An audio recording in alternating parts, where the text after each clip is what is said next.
Ini penduduk siap, berdoa, mulai.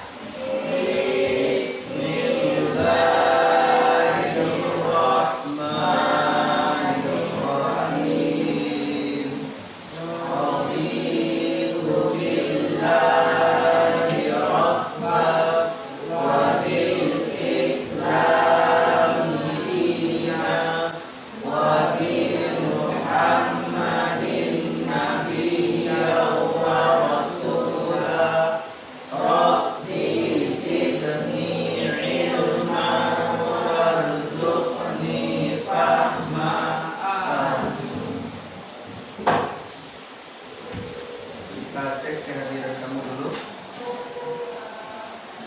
Albar Syaputra, Alia Putri Ananta, Andri Jaya Saputra, Anissa Nur Amalia, Anora Kaila Evial Kaliska, Araya Riztia Arfi, Aulia Rahma Putri, Citra Hermanda Zaluku. Tapi hari ini ada dengan lengkap 16 orang. Oke. Baik, Anda semua. Pelajaran kita hari ini menyambung pelajaran yang lalu. Pada pertemuan sebelumnya kita sudah membahas tentang sifat tawadhu atau rendah hati. Maka hari ini kita sambung pelajaran kita minggu lalu atau pada pertemuan sebelumnya, yaitu tentang sifat hemat. Siapa yang masih ingat pelajaran sebelumnya? Lawan dari sifat rendah hati itu apa? Sombong. Ya. Kalau rendah hati disebut tawadhu. Kalau sombong disebut takabur.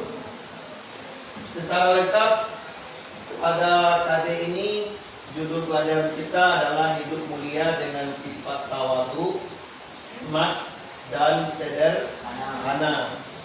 Tawadhu sudah kita bahas pada pertemuan sebelumnya.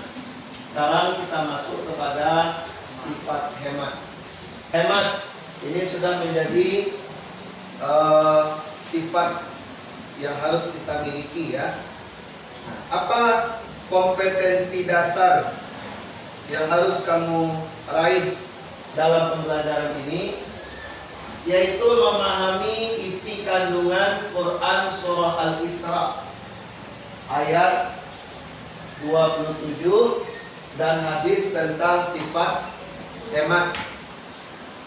Kalau pada pertemuan sebelumnya fokus kepada sifat tawadhu, maka sekarang kita fokus kepada sifat hemat.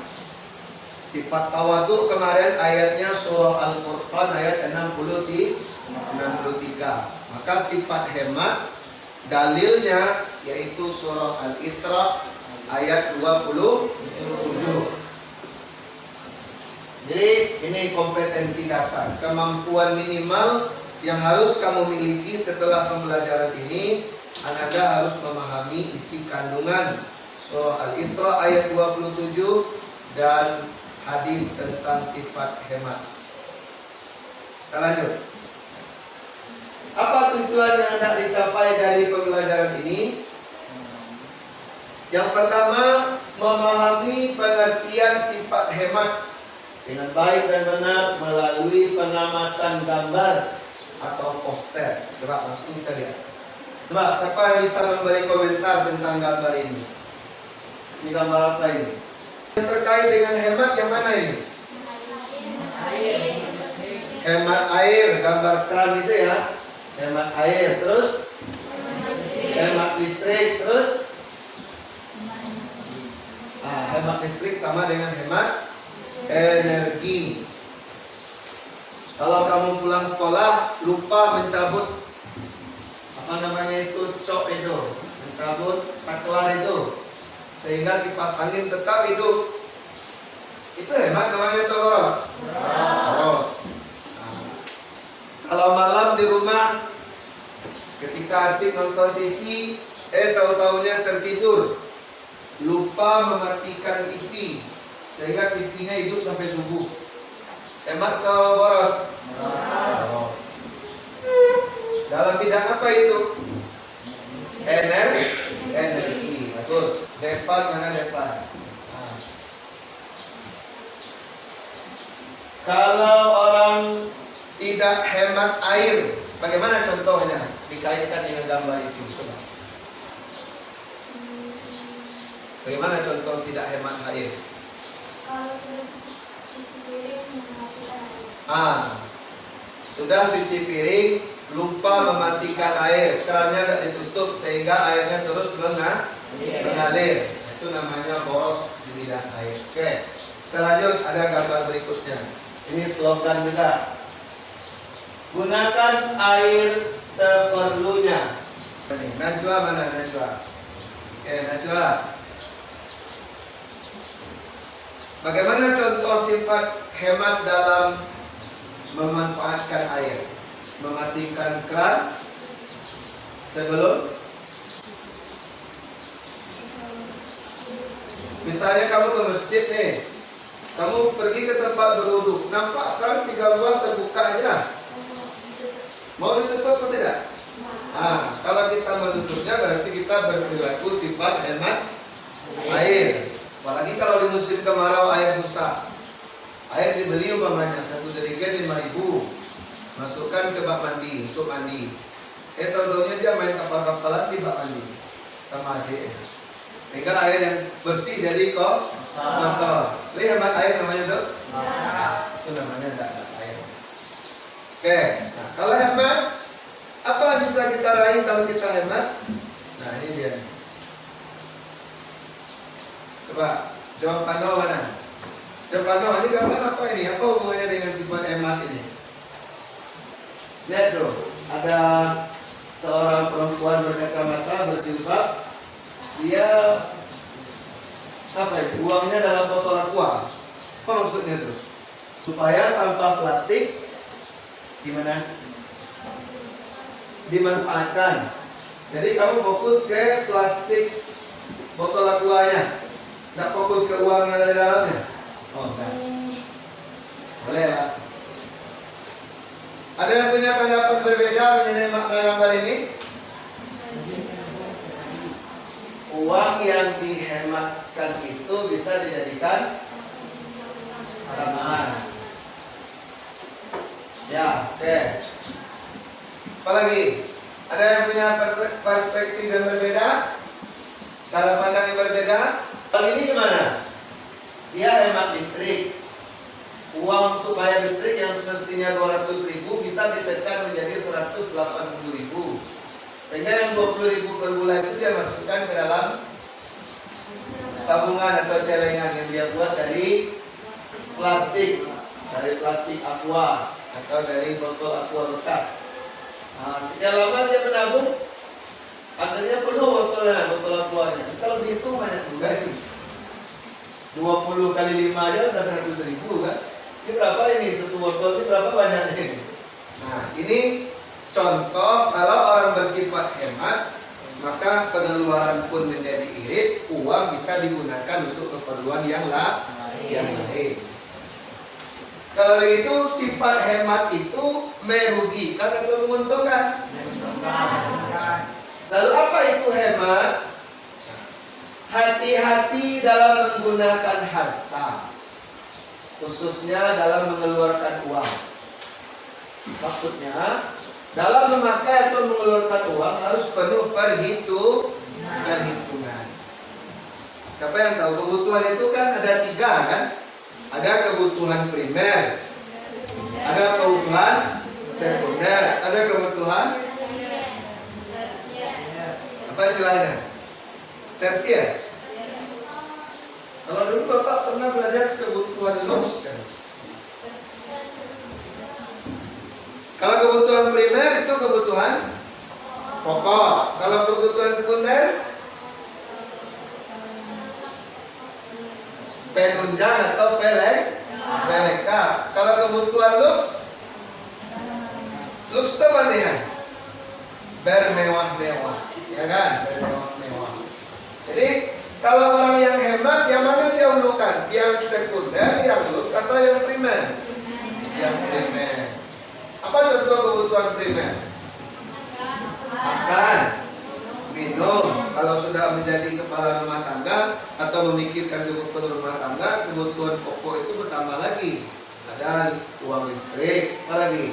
Air.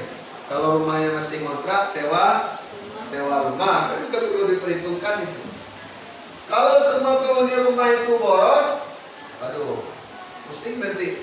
Ayah mencari uang untuk menutupi belanja yang besar.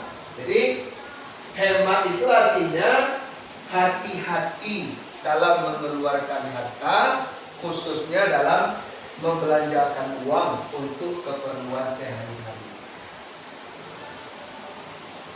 Ini ada gambar celengan. Kamu yang kamu punya di rumah yang mana nih?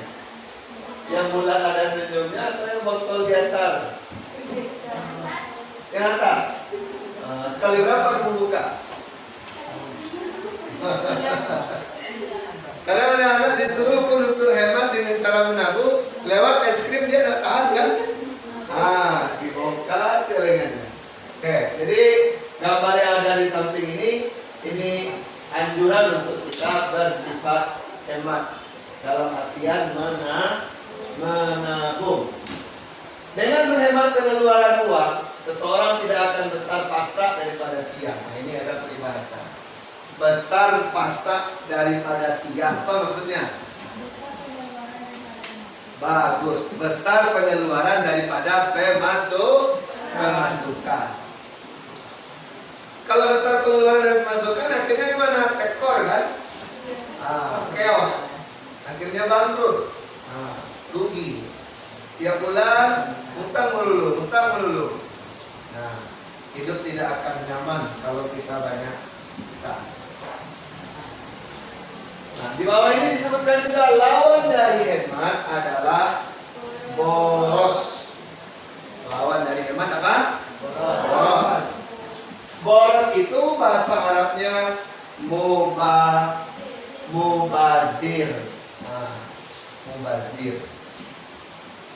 Ya, jadi mubazir itu sifat tercela, lawan daripada hemat. Kalau hemat dia ekstra hati-hati, kalau mubazir orangnya suka berlebih-lebihan.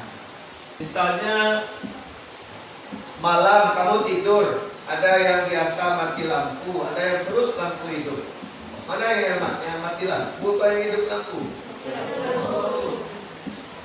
Kalian kalau tidur di mana? Mati lampu apa hidup lampu? Hidup. Memang itu tergantung kebiasaan sendiri ya. Tapi kalau menurut Bapak nih, kalau mau hidup lampu juga, jangan lampu yang terang yang dihidupkan. Pakai aja senter HP kan bisa. Ya nak? Hah? Ya, kalau baterainya itu kalau sudah di fullkan mencasnya, tahan semalaman. Kecuali kalau baterai udah bocor. Oke. Lalu boros itu apa artinya? Mengeluarkan uang dengan berlebih-lebihan. Sedangkan mubazir mengeluarkan pengeluaran yang sia-sia dan tidak mendatangkan manfaat. Nah, itu mubazir namanya. Semestinya bisa berhemat, dia tidak mau berhemat. Itu namanya mubazir. Ada nggak orang yang makan itu mubazir? Gimana contohnya yang makan mubazir itu? Nasi tapi, ya kan? Diambil banyak-banyak, dimakan cuma sedikit, akhirnya bersisa. Makanya kalau makan itu ngambilnya sedikit-sedikit, biarlah sering, tapi diambil sedikit-sedikit lalu dimakan habis, daripada ngambil sekali banyak, pas dimakan akhirnya bersisa. Bersisa itu namanya mubazir. Jadi dalam segala hal kita tidak boleh mubazir. Nanti ada ayatnya. Di ayat yang kita bahas nanti bahwa mubazir itu adalah perilaku setan. Ya, orang yang mubazir itu teman setan. Sekarang mari kita lihat. Nah, ini dia ayat. Di buku kita ada enggak? Cari. Surah Al-Isra ayat 27. Halaman berapa? Halaman 7. A'udzu billahi minasy syaithanir rajim. Ulangi.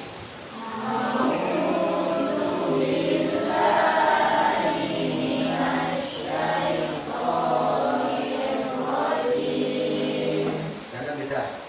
Bismillahirrahmanirrahim.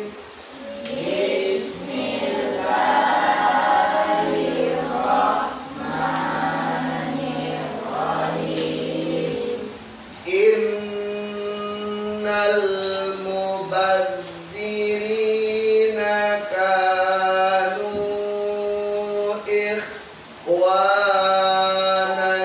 syayatin.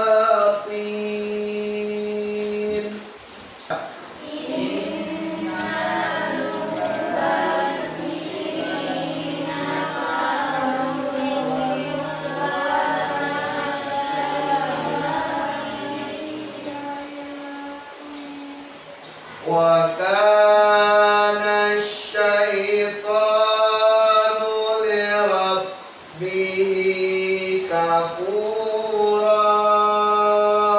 Ayo.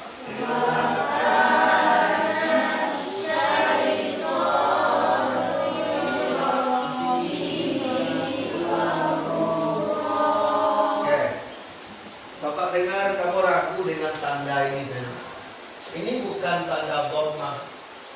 Ya, ini hanya sebagai penanda bahwa ada alif yang tidak berbaris. Jadi jangan dibaca inna'ul mubadzirina, ya kan? Kanu.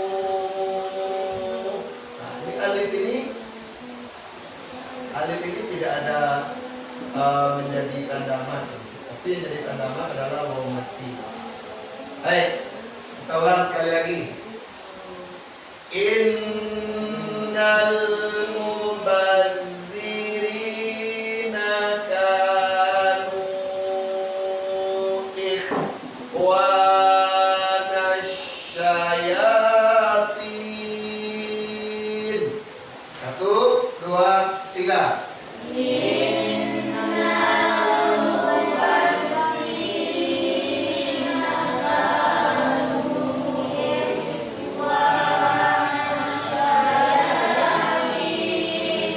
Wa kana asy-syaitanu li rabbihi kafura.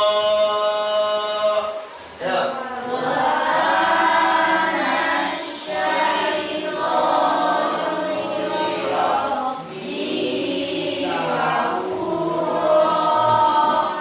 Ingat kembali pelajaran mat. Mat artinya memanjangkan bacaan. Bapak tunjukkan bacaan yang panjang, kamu tebak berapa kadar panjangnya, berapa alif. Innal mubadzirina, ri, baris di bawah bertemu dengan ya mati. Berapa alif panjangnya? Berapa alif? 1 alif atau 2 harokat. 1 alif itu sama dengan 2 harokat, ya kan? Kanu, ka, baris di atas atau fathah bertemu alif. Panjang atau tidak? Tidak. Berapa panjangnya? 2 harokat atau 1 alif. Nun berbaris dhamma bertemu dengan waw mati, panjangnya 1 alif. Bertemu lagi dengan alif di kata yang terpisah. Mat apa namanya ini? Apabila mad asli bertemu dengan alif atau hamzah pada kata yang berbeda disebut mad apa? Mad jaiz munfasil. Berapa panjangnya mad jaiz itu? Berapa alif panjangnya? 2,5 alif. Bahkan boleh sampai 3 alif. Nah, jadi nu ini mad jaiz munfasil lebih panjang daripada ka yang hanya mad asli. Mad asli panjangnya 1 alif, mad jaiz munfasil panjangnya 2,5 alif. Makanya tadi kita membacanya kanu ikhwana syayatin. Ini mad jaiz munfasil. Wa panjang atau tidak? Panjang. Mad apa namanya? Huruf mad itu ada berapa? Berapa huruf mad?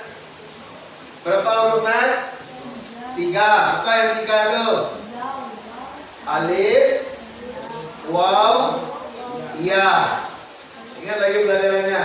Alif, waw, ya. Supaya mudah mengingatnya, ingat saja kata awai. Jadi kalau orang tanya apa itu huruf mad? Awai. A itu singkatan dari alif, wa itu singkatan dari waw, kemudian ai itu singkatan dari ya. Alif, waw, ya. Jadi huruf mad itu ada di 3. Oke. Pada kata syayatin, ini huruf ya ini menjadi tanda mad karena sebelumnya berharakat kasrah. Ingat pemakaian tanda mad tadi? Kalau baris di atas diikuti oleh alif, itu mad asli. Kalau baris di bawah diikuti oleh ya mati, juga mad asli. Kalau baris di depan diikuti oleh waw mati, juga mad asli. Jadi ingat huruf yang 3 itu, lihat baris sebelumnya.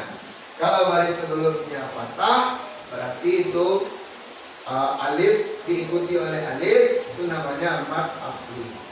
Baris di atas diikuti oleh alif, baris di bawah diikuti oleh ya, baris di depan diikuti oleh waw, waw mati atau ya mati. Ya, ini contohnya tadi.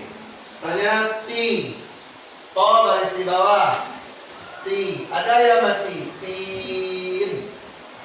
Satu lagi contohnya kafur, kafu, fa baris di depan, fu, ada waw mati, kafu, panjang satu alif.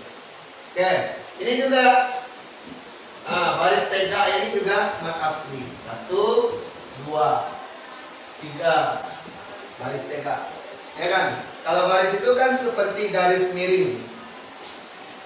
Tapi kalau dia tega itu panjang 1 alif. Syayatin. Apa lagi itu? Syaiton, kafu. Oke, yang ini. Ini kan ron. Kenapa menjadi ro ketika membacanya tadi? Mad apa namanya? Mad? Bukan alif disukun. Kalau alif disukun, huruf terakhirnya dimatikan. Ini kan tidak dimatikan. Ron menjadi ro. Kafur. Coba lihat dalam bukunya. Cari. Apabila baris 2 di atas diikuti oleh alif lalu berhenti di ujung kalimat karena ada waqaf, salah, bukan jaiz munfasil itu. Ayo cari lagi. Kafuro. Mat apa namanya? Bukan mat iwat. Itu yang fathatain ini dia. Fathatain artinya baris 2 di atas. Fathatain. Sebelumnya ada mad asli. Kita berhenti di fathatain ini baris 2 di atas. Semestinya kan bacanya ran, kafuran kan. Tapi karena kita waqaf, menjadi kafuro. Bunyi rod itu ditukar menjadi ro, dipanjangkan satu alif. Menukar itu namanya mad iwad, mengganti bunyi bacaan fathatain menjadi fathah tunggal dan dipanjangkan satu alif karena kita waqaf atau berhenti. Jadi kalau ada orang baca kafuran, salah itu. Ada orang baca kafur, salah. Yang betulnya apa? Kafuro. Coba baca dari wakana sampai kafuro. 1, 2, 3.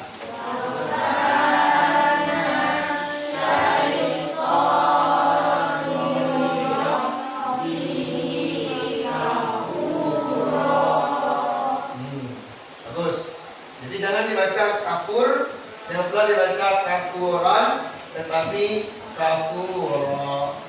Coba kalau seandainya tidak ada alif, misalnya, lalu barisnya tidak juga fathatain, satu aja, kafuro. Gimana cara bacanya? Kafur, huruf terakhirnya dimati, baru berubah namanya menjadi mad arid li sukun. Tapi kalau dia tetap fathatain menjadi kafuro. Jelas mengenai tajwidnya? Sekarang kita lanjut. Arti kosakatanya lagi. Lihat, inna, ikuti. Inna. Sesungguhnya. Al-mubadzirina. Orang-orang yang pemboros. Kanu. Mereka adalah. Ikhwana. Saudara. Asyayatin. Setan. Dan. Kana. Adalah. Asyaitanu. Setan. Lirabbihi. Kepada Tuhannya. Kafuro.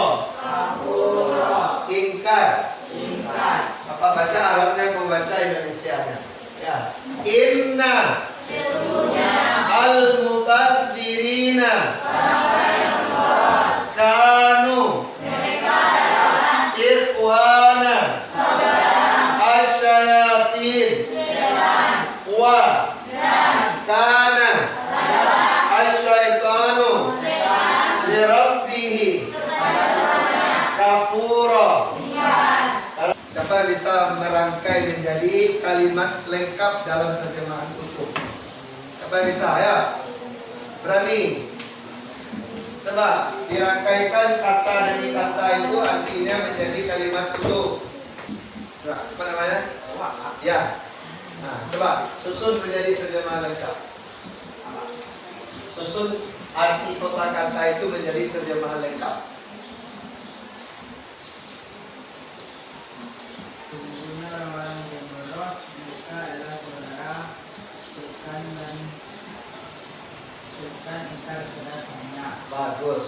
Sesungguhnya orang-orang yang pemboros mereka adalah saudara-saudara setan dan setan itu sangat ingkar kepada Tuhannya. Ya, dihafal ya arti kata per kata itu. Lalu ada hadis riwayat Muslim. Ya, hadis riwayat Muslim. Bapak bacakan, kamu ikuti. Ani bani Umar radhiyallahu anhuma qala Rasulullah sallallahu alaihi wasallam al-iqtisadu fin nafaqati nisful ma'ishah wat tawaddudu ilan nasi nisful aqli su'al Muslim. Artinya dari Ibnu Umar radhiyallahu anhu, semoga Allah meridhoinya, dia berkata bahwa Rasulullah bersabda, hemat dalam berbelanja adalah setengah dari penghidupan. Akrab atau cinta dengan orang-orang banyak adalah separuh dari akal. Dan pertanyaan yang baik adalah separuh dari ilmu. Hadis riwayat Muslim. Nah, ini arti kosakata hadis tadi. Ya itu. An Ibnu Umar, dari Ibnu Umar. Radhiyallahu an Umar. Semoga Allah meridhoinya, dia berkata, Rasulullah bersabda, hemat dalam berbelanja adalah setengah dari penghidupan. Akrab dengan orang banyak adalah setengah dari akal. Dan pertanyaan yang baik adalah setengah dari ilmu. Lanjut. Nah, ini isi kandungan surah Al-Isra yang kita baca tadi. Allah mengingatkan bahwa betapa buruknya sifat boros. Mereka disebut sebagai teman sehat. Ayat itu juga menjadi larangan untuk berperilaku boros atau membelanjakan harta serta mengambur-amburkan harta. Pada ketiga hari, perbuatan boros adalah sifat setan yang harus ditinggalkan. Yang keempat, orang yang boros bermakna bahwa orang yang membelanjakan hartanya untuk hal yang tidak bermanfaat. Fokus ke tiga bagian yang di bawah. Contoh sifat hemat. Pertama, menabung. Kemudian hidup apa adanya. Kemudian bersedekah. Sudah itu. Terima kasih. Alhamdulillah. Oke. Tugas kamu, lihat latihan di LKS halaman 14 sampai halaman 16. Ya, kamu kerjakan di rumah. Ya, kamu silang saja di LKS langsung. Minggu depan kita periksa bersama-sama. Ya. Baik. Sebelum Bapak tutup, ada yang bisa mengulangi kembali kesimpulan pelajaran kita hari ini? Ayo, kesimpulan yang tadi sudah ditayangkan. Ada yang ingat tak? Satu apa? Hemat artinya apa? Berhati-hati dalam membelanjakan. Dalil tentang sifat hemat surat apa? Bagus. Lawan dari sifat hemat apa? Boros. Hemat pangkal? Boros pangkal? Contoh sifat hemat? Menabung. Hidup apa adanya. Dan suka bersedekah. Mudah-mudahan pelajaran kita ini bisa kita wujudkan dalam kehidupan nyata. Baik, mari kita tutup pelajaran kita dengan membaca hamdalah.